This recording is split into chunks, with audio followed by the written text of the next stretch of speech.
तूफानी बारिश हो रही है कुंभलगढ़ दुर्ग में ओलों की।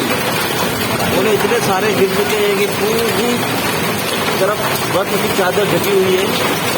देखिए आप लोग, ऐसा लग रहा कश्मीर जैसा मौसम, सब तरफ बारिश ही बारिश और ओलों की बारिश।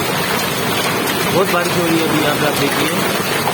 और पूरा पार्टी के कुंभलगढ़ का पार्टी है, ये ओलों से ढका हुआ है।